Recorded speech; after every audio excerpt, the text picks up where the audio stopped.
తిరుపతి జిల్లా చంద్రగిరిలో ఏనుగులు మళ్లీ బీభత్సం సృష్టించాయి. పంట పొలాలను ధ్వంసం చేశాయి. దీంతో సమీప గ్రామాల ప్రజలు భయభ్రాంతులకు గురవుతున్నారు. 10 రోజులకు ముందు ఏనుగుల దాడిలో నారవారిపల్లె ఉప సర్పంచ్ రాకేష్ చౌదరి మృతి చెందారు. ఈ సంఘటన మర్చిపోక ముందే ఎల్లంపల్లి కొండ్రెడ్డి కండ్రిగ గ్రామాలలో ఏనుగులు మళ్లీ బీభత్సం సృష్టించాయి. పంట పొలాలు, మోటార్లు, అరటి తోట, ఫెన్సింగ్ ధ్వంసం చేశాయి. సుమారు 12 ఏనుగుల మంద గతంలో ఎన్నడూ లేని విధంగా గ్రామాల మీద పడ్డాయి. దీంతో గ్రామస్తులు తలుపులు వేసుకుని ప్రాణాలు అరచేతిలో పెట్టుకుని బిక్కుబిక్కుమంటూ ఇళ్లలో తలదాచుకున్నారు. ఇప్పటికైనా అధికారులు స్పందించి తమ గ్రామాలను కాపాడాలని స్థానికులు వేడుకుంటున్నారు.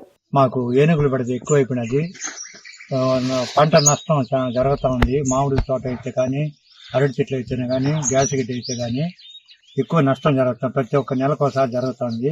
ఇంత మునిపే మేము అటవీ శాఖ అధికారులకు మేము అర్జీలు కూడా ఇవ్వడం జరిగింది. కానీ మాకేమి స్పందించి మాకేమి నష్టపరిహారం కూడా ఇవ్వడం లేదు. దయచేసి మాకు ఏదైనా చూసి అనుగ్రహించండి. నమస్కారం సార్, మాది కొండ్రెడ్డి కండ్రిగ పంచాయతీ. మా గ్రామంలో నెలకు 1-2 సార్లు వచ్చి చేస్తుండే పంటల్ని ధ్వంసం చేసుకుంటా పొడుస్తున్నాయి.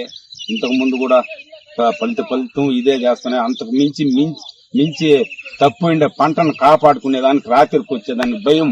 రాత్రిలో మెగాలు, అడవి పందులు, ఆ అడవి పందులు కావులు కాచుకుంటున్నాం. దానికి కావులు కాచుకునేదానికి భయం. ఇవి తొక్కిందంతా తొక్కేసి పొడుస్తా ఉంటే మిగతాది ఎంతో కొంచెం గొప్ప జారిపిండే దానికి కావులు కాచుకునేదానికి రేయించేదానికి భయం. అందుకు ఇంతకు ముందు ఇదే వారి ఘోరంగా తొక్కేస్తే అప్లై చేసుకున్నాం. దాని గురించి కూడా ఏమీ మాకు అందలేదు. ఇప్పుడైనా మీరు కనుకరించి ఈ చేసిండే పంటలు మీరే చూడండి. ఇది నాశనం చేస్తున్నాయి. రాత్రిలో రావాలంటే భయము, తరవాలంటే ఒకరినిద్దరిని చంపేసి కూడా ఉన్నాయి. అందువల్ల చాలా నష్టపడి పడుతున్నాము.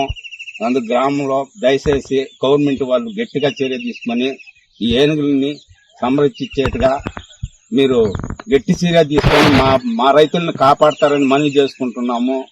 ఆ కొద్ది గొప్ప మిగిలిన దానికి రాత్రిలో వచ్చి కావులుగా ఇంకా అడవి పందులు తినేస్తున్నాయి. దాన్ని కావులు కాచుకోవాలంటే మేము బావాలంటే అవి చంపేస్తాయని భయం. ఇట్లా పొడుస్తున్నాయి. ఇవి నాశనం చేస్తున్నాయి. రైతే బతకలేకుండా పొడుస్తున్నాము. దయచేసి మా అడవి ప్రాంతంలో ఉండే వాళ్ళకి రక్షణ కల్పించాలని కోరుకుంటున్నాం.